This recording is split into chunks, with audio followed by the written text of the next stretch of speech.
Pourquoi est-on les petites choses? Bonjour à toutes et à tous, vous écoutez Nayunbe Magazine. Aujourd'hui, je voudrais partir d'une question simple, presque ridicule. Pourquoi l'être humain arrive-t-il à haïr les petites choses? Une pierre, un aliment, une langue, un objet, une tradition, une provenance. Pourquoi sommes-nous capables de déposer une colère immense sur quelque chose qui ne peut pas répondre? Un objet ne parle pas, une pierre ne vote pas, une baguette ne signe aucun traité, un fromage ne gouverne aucun pays. Une bouteille de vin n'a pas de ministère des Affaires étrangères et une assiette de foie gras n'a jamais demandé à devenir un dossier diplomatique. Et pourtant, nous faisons cela sans cesse. Nous prenons une chose, nous regardons d'où elle vient et parfois nous décidons que cette origine suffit à la rendre coupable. Ce n'est plus une pierre, c'est une pierre russe. Ce n'est plus un plat, c'est un plat français. Ce n'est plus une langue, c'est la langue de tel pays, de tel groupe et de telle histoire. Ce n'est plus un objet, c'est un symbole. Et dès qu'une chose devient un symbole, elle peut recevoir toute la haine que les humains ne savent pas où mettre. C'est cela le sujet d'aujourd'hui. Non pas la haine des grandes idées seulement, non pas la haine des guerres, des gouvernements et des idéologies, mais la haine des petites choses. Celles qu'on accuse parce qu'elles ne répondent pas. La haine est rarement aussi intelligente qu'elle le prétend. Elle aime se présenter comme une analyse. Elle aime dire « je sais pourquoi je rejette ça ». Elle aime porter des habits propres, morale, justice, éthique, discernement. Mais très souvent, la haine cherche surtout un support. Quelque chose de simple, quelque chose de visible, quelque chose qu'on peut pointer du doigt. Il est difficile de comprendre un conflit, une histoire, un pays, une culture, des siècles de rapports de force, de commerce, de colonialisation, de religion, de langue, de guerre et de mémoire. C'est beaucoup plus facile de dire « je ne veux plus rien qui vienne de là-bas ». C'est court, c'est net, c'est presque confortable. On n'a plus besoin de penser, on a une cible. Et c'est là que les petites choses deviennent dangereuses. Non pas parce qu'elles sont dangereuses en elles-mêmes, mais parce qu'on les charge de ce qu'elles ne portent pas. Une pierre n'a pas de responsabilité politique. Un aliment n'a pas de conscience morale. Une langue ne devient pas coupable parce que des hommes l'ont utilisée pour mentir, conquérir ou dominer. Mais la haine fonctionne par contamination. Elle ne s'arrête pas à l'endroit exact où se trouve la responsabilité. Elle déborde, elle coule sur les objets, elle coule sur les mots, elle coule sur les aliments, sur les accents, elle coule sur les produits culturels. Et à la fin, elle accuse trop large. Il y a des moments où l'origine d'une chose devient plus importante que la chose elle-même. On ne regarde plus un objet, on regarde son pays. On ne demande plus qu'est-ce que c'est, on demande d'où ça vient. Et ce d'où ça vient devient parfois une faute. C'est comme la charoïde de Russie, une pierre violette, belle, minérale, silencieuse. Elle s'est formée dans une géologie très particulière, dans un territoire précis, en Russie, la Sibérie. Elle n'a pas choisi son sol, elle n'a pas choisi son nom, elle n'a même pas choisi son extraction. Et pourtant, elle est là, dans un pays qui est rejeté, et c'est une pierre qu'on ne peut pas acheter, puisque les pays qui ont rejeté l'appellation de son origine ne la font pas rentrer. Sa provenance est devenue une accusation. Le raisonnement est absurde, mais il est humain. Nous faisons ça avec les pierres, avec les produits alimentaires, avec les œuvres, avec les langues. Nous prenons ce qui vient d'un territoire, nous lui demandons de porter la totalité du territoire. Mais une origine n'est pas forcément une culpabilité. Un gouvernement n'est pas un peuple n'est pas une pierre, une langue n'est pas un crime. Une cuisine n'est pas une déclaration de guerre. Un objet culturel n'est pas responsable de tout ce que les humains font autour de lui.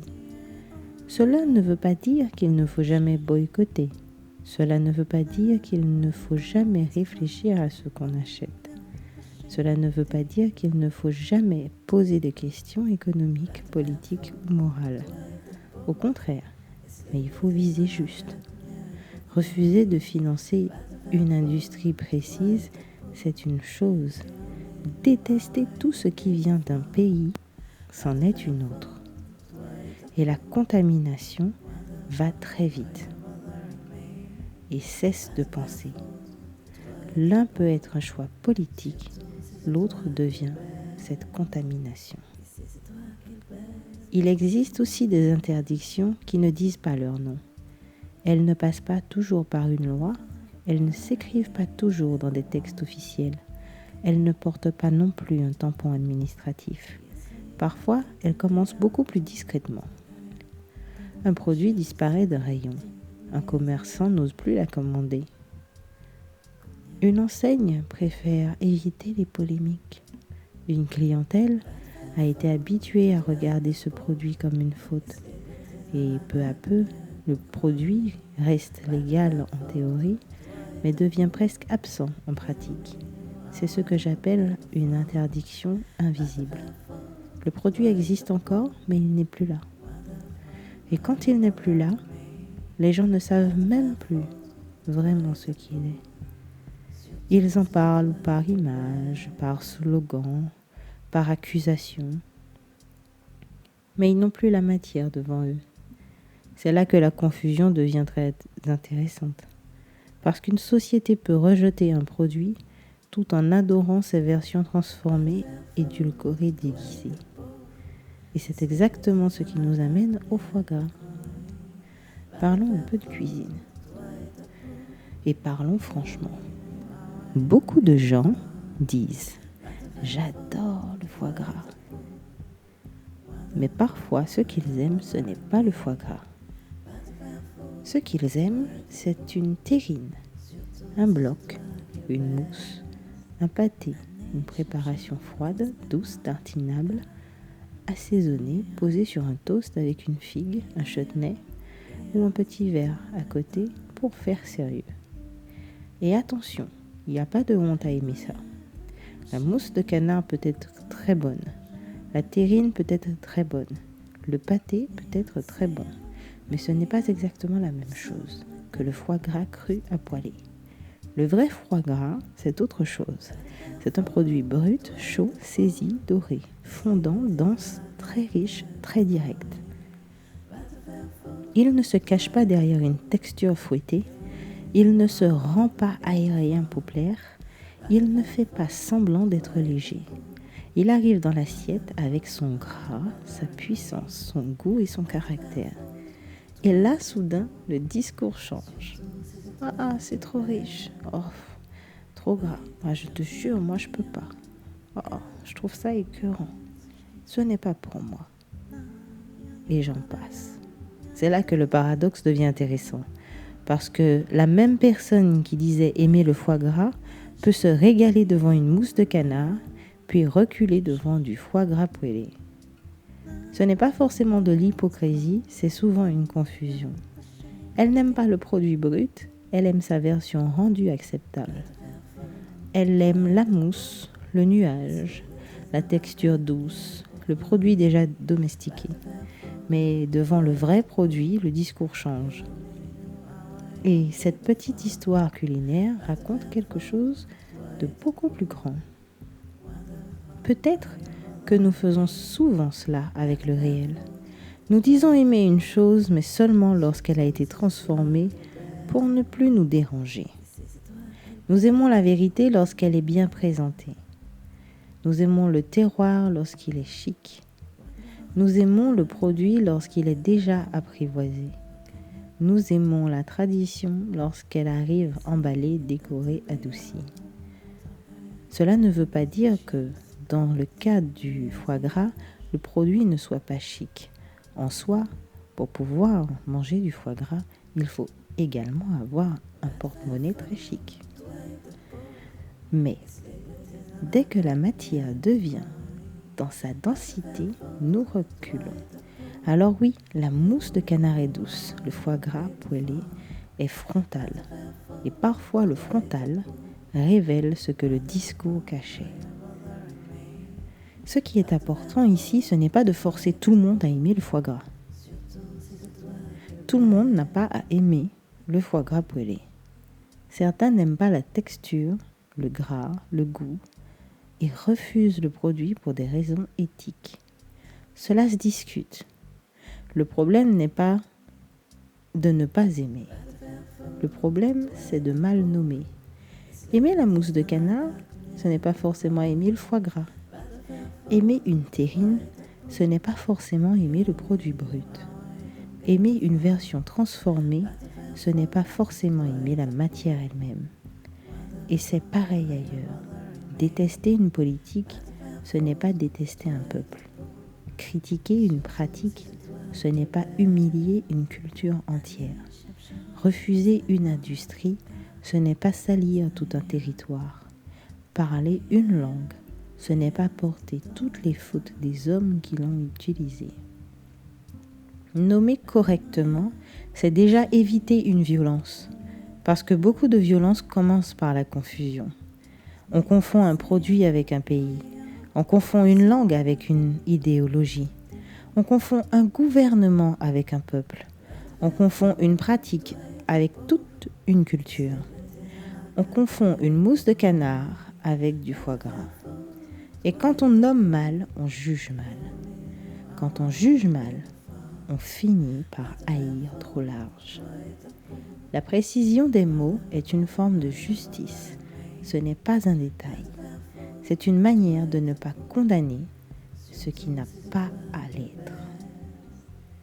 Il faut aussi parler de morale, parce qu'il y a les critiques légitimes. On peut critiquer une pratique alimentaire, questionner l'élevage, on peut interroger le commerce, refuser de consommer un produit, on peut choisir une autre alimentation. Tout cela est possible.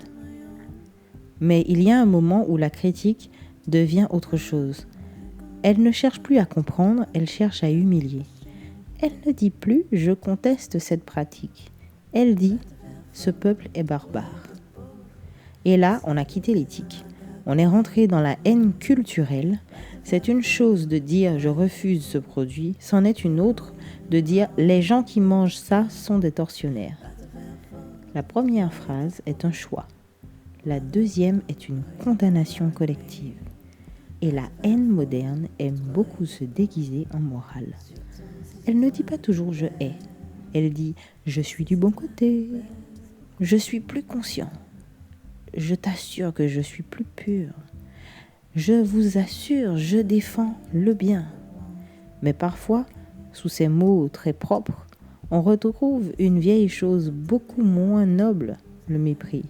Le mépris d'une cuisine, le mépris d'un peuple, d'un terroir, d'une tradition. Le mépris de ceux qui ne parlent pas la même langue morale. Une critique peut être nécessaire, mais une critique qui salit tout un peuple n'est plus une critique, c'est une arme. Dans les haines des petites choses, il y a aussi une question de langue. Toutes les indignations ne voyagent pas à la même vitesse.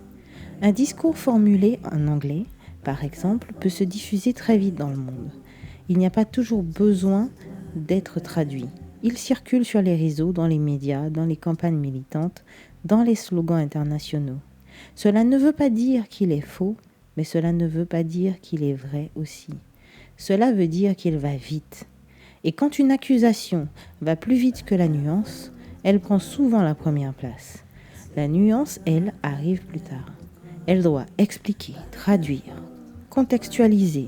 Elle doit dire « Attendez, ce n'est pas si simple ». Mais le slogan, il est déjà passé. Et le slogan gagne souvent parce qu'il est plus court. C'est pour cela que certaines cuisines, certaines traditions, certains produits deviennent des symboles mondiaux de rejet. Non pas parce que le débat est terminé, mais parce qu'un discours plus puissant linguistiquement a occupé l'espace. La langue donne du volume à une indignation.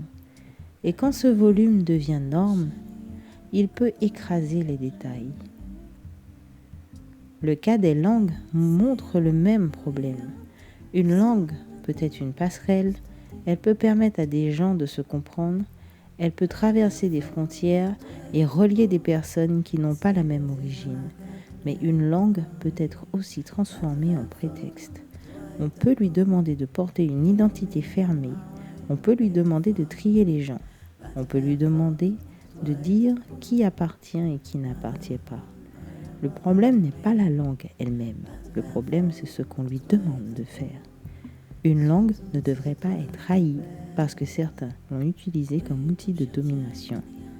Un aliment ne devrait pas être haï parce qu'il vient d'un pays critiqué. Une pierre ne devrait pas être rejetée parce qu'elle vient d'un territoire politiquement chargé. Il faut toujours revenir à la même question. Où est la responsabilité exacte ?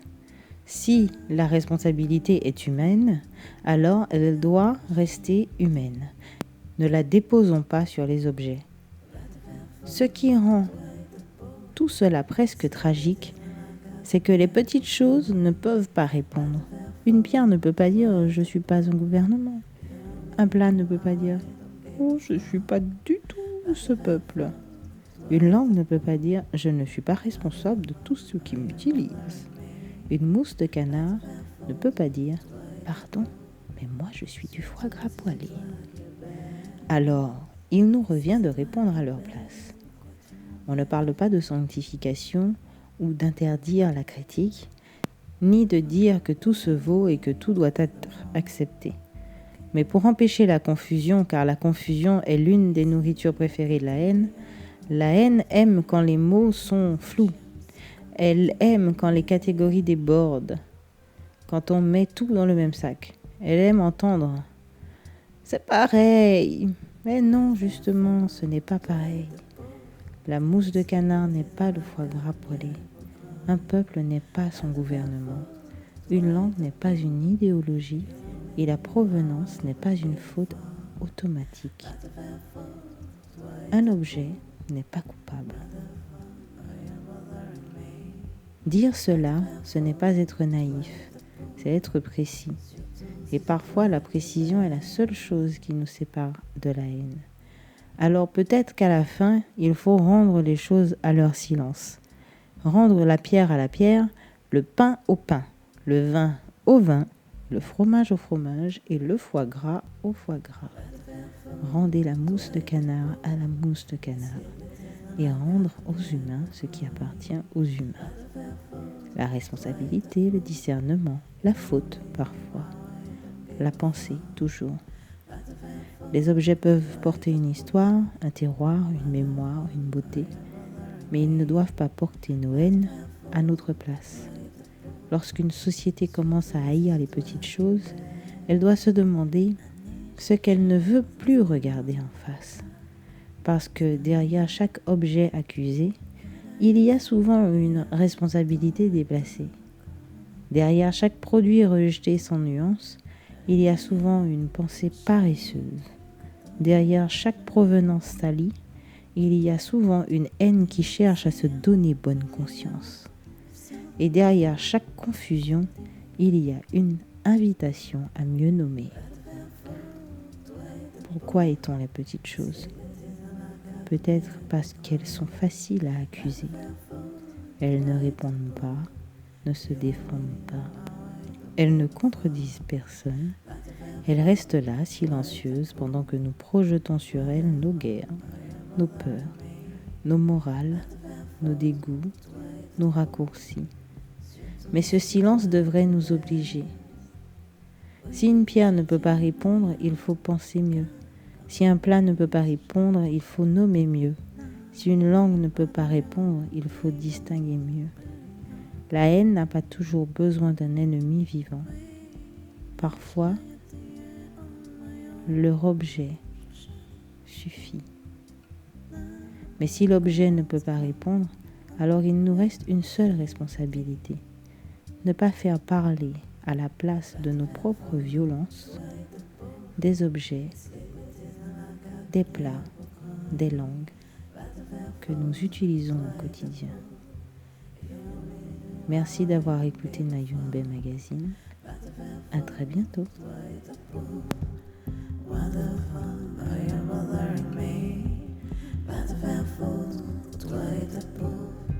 Surtout si c'est toi qu'elle baise. Et si c'est toi qu'elle baise, pourquoi tu m'emmènes? What the fuck you're bothering me if you're the one fucking you? Если это тебе я узлагает, todos nascemos cati liesias. Ко мне. Va te faire foutre, toi et ta pauvre. Если бы ты знала, как мне покой. Va te faire foutre, toi et ta pauvre. If you only knew how I don't give a fuck. Va te faire foutre, toi et ta pauvre. What the fuck are you bothering me? Va te faire foutre, toi et ta pauvre. Surtout si c'est toi qu'elle baise.